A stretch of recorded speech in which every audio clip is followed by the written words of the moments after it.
La laïcité ne consiste pas à ignorer les religions, mais à les traiter toutes à égalité. Or, quand on s'interdit un iftar, mais quand on assiste à une messe ou une cérémonie juive, ce n'est plus de la laïcité, c'est du tri religieux. À titre de comparaison entre trois pays occidentaux, les États-Unis et le Royaume-Uni sont des exemples types qu'il faut mettre en avant. Alors que la France fait état d'une dérive irrespectueuse envers la communauté musulmane. Je vous laisse regarder ces trois courts passages. Hello to all of the people that supported us so strongly.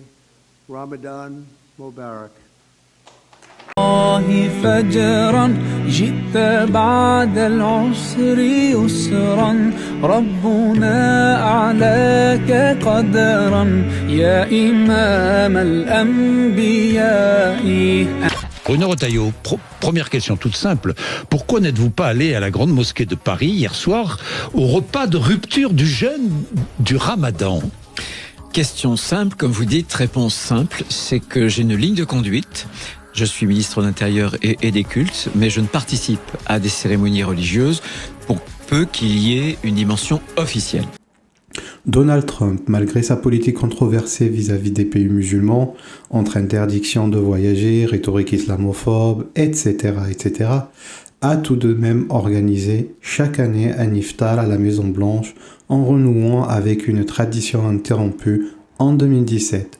Ce geste, bien qu'en partie diplomatique, a été vu comme un signe d'ouverture envers les communautés musulmanes à l'intérieur comme à l'extérieur des États-Unis. Charles III, anciennement prince Charles, est connu pour son intérêt sincère envers l'islam et les cultures du Moyen-Orient.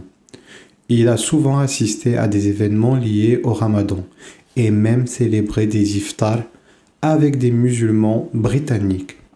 Ces gestes s'inscrivent dans une approche de dialogue interreligieux et de cohésion sociale, valeur importante de la monarchie britannique. Évoquons maintenant le cas de la France.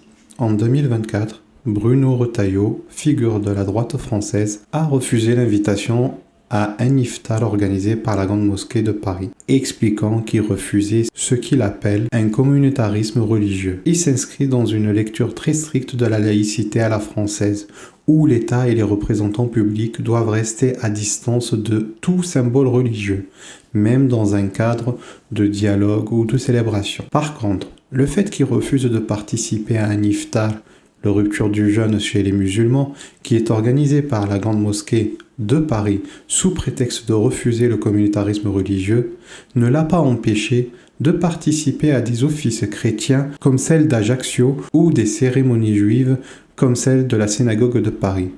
On se pose la question de la cohérence et de l'universalité dans l'application de la laïcité.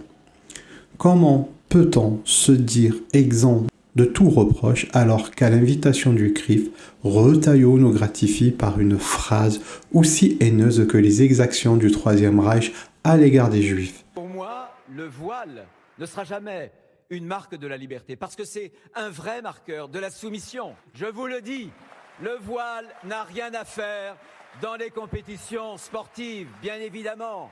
Le sport, c'est ce lieu, c'est cette grammaire universelle où on peut communier, quelles que soient les origines et quelles que soient les religions ou les croyances. Vive le sport et donc abat le voile, bien sûr. À travers abat le voile, c'est toute une communauté musulmane qui est visée. À méditer, mes chers compatriotes.